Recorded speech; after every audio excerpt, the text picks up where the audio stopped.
If I were starting over in my 20s with no money or assets, here are the top 3 things I would do to get started in investing.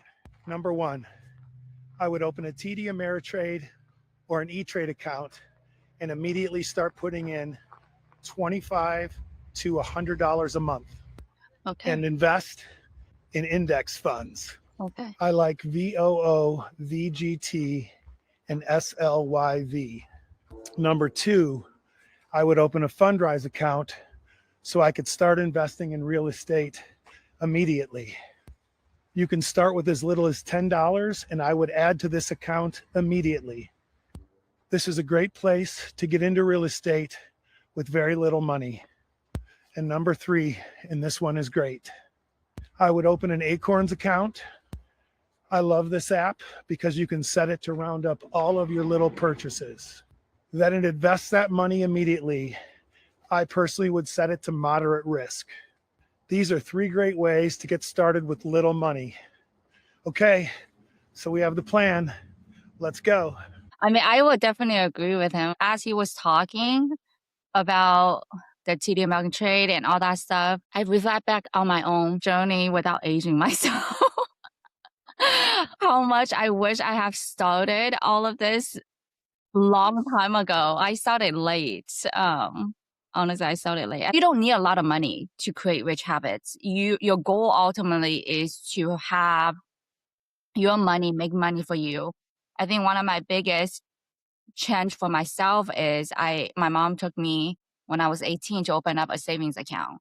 And that kind of changed everything because before I would just spend it all because I have nowhere to put it. So I end up naturally spending it. I didn't think about the concept of saving. That made a huge difference. The other part is I think I was too risk averse that young. Maybe a lot of people in the 20s, their mentality is one, maybe just not mature enough to know the direction they want to go because there are so many different ways you can invest and save and accumulate wealth.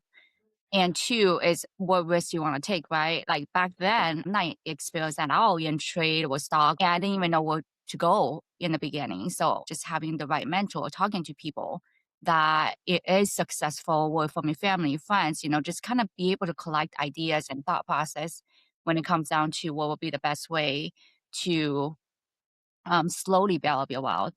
And then the other thing I would say that my biggest regret as well is not when I started working all that, not investing in like 401k funds, like retirement funds, 401k funds, simple IRAs, whatever it may be, not investing in that early on. I did not take advantage of it.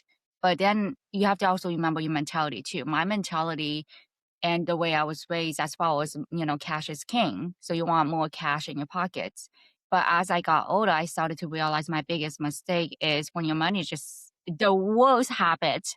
The opposite of rich habits is keeping your money in a bank account, whether saving and checking, and you're not making like your 0.2% interest. Like that's the worst habit you can do. Yeah. And I made those mistakes, I made those habits. Obviously, I started changing everything. I diversified my portfolio and then all that. But I agree. If I had known what had the knowledge I had today when I was in my 20s, I would have started, 10, 20, 30 years ago, right? So Yeah. good. I mean, money in the bank account is always like, it feels safe. It You know, feels safe, yeah. yeah, that's the thing, right? Yeah. And it's Yeah, pretty, you can see it like, oh, it's there. yes, it's Okay. real. Yeah, I can see exactly, it. It's exactly, real. exactly. The index fund is a great idea. I wish I could have also done that a long Yeah. time ago. Because you don't have to like play the market. I will also say the other advice I will give is like the index fund. I was very risk averse because I had to work and save every penny. So I was like really nervous about losing the money that I worked hard for. But then I realized that's kind of part of that is kind of your biggest, battle with yourself is it takes money to make money. So I also realized that when people are telling, other people like you should invest, whether stocks, index, whatever it may be, most people think like, well, that means I put all my money there and the risk of losing it is 100% or the risk of gaining is 100. It's not as dramatic. I think people don't understand those options. You can go 40, 60, 50, 50, 70, 30. Like you can manage your risk level. So like all that I didn't learn. I wish they taught all this in school. You know what I mean? Like this Yes, I is totally great. agree. Yeah, like these life lessons would be great to have been taught in school. Yes. Yeah. I can think of so many classes that give me nothing versus somebody like this. Even like cooking classes would be great, right? Like you just know how to cook. Like not everybody knows how to cook. Yeah, like Um, what? This is like not even a minute long, and a lot of people can be able to take this away and try it, apply it, or we know like the starting point to research and get more information about it when it comes down to accumulating wealth. But it doesn't take a lot. You don't have. I think the other piece people think about is like I have to have a lot of money to be able to, you know, create more money. No, you can take baby steps, right? Like just think about you saving $3 a day or $5 a day, whatever it may be. Another advice I have given to people is when you start working, I always recommend that if you want to start saving, say you're not ready to invest, but you want to start saving, is always to put at least 30 to 50% of your paycheck into the savings and don't touch it. Pretend it's not there. And then you need to live within your means of that budget and make that yeah. be creative and make that work, Yeah. right? So that also continues to be able to help you when it comes down to the saving mentality and the long term. You're looking at long term. So, but yeah, I Yeah. mean, I have plenty of regrets when it comes down to not starting early or not knowing where to go. But I think Yes. young people these days are in the same, shoe as we were back then too. Yes. Exactly. Exactly. It's so important even when you start off like your first job to know how much money you bring in, how much money you spend. And I Yeah, feel like even to this day, I have so many friends that I talk to. Sometimes we talk about financials and stuff, yeah, and they don't know exactly how much you're spending each month and how much you're bringing in. I mean, they know how much you're bringing in because it's like a paycheck, but they don't quite know how much you're spending. And it's like, if you don't know that, yeah, like every business out there knows at the very least their balance sheet, and their income statement. Like we're bringing in this much money, we're spending this much money, we're in the green, right? yeah. We're spending too much, we're in the red. But everybody should know that. Like every person should know that. So I think I would add to this list for sure at the very top, like you said, I would add like know how much money you're spending each month, how much money you're bringing in, because that will allow you to do this. I would say if I had to give the top 3 or 5 rich habits to create advice for, people in the 20s where they're just young starting off their careers, I would agree definitely come down to don't keep your money in the savings.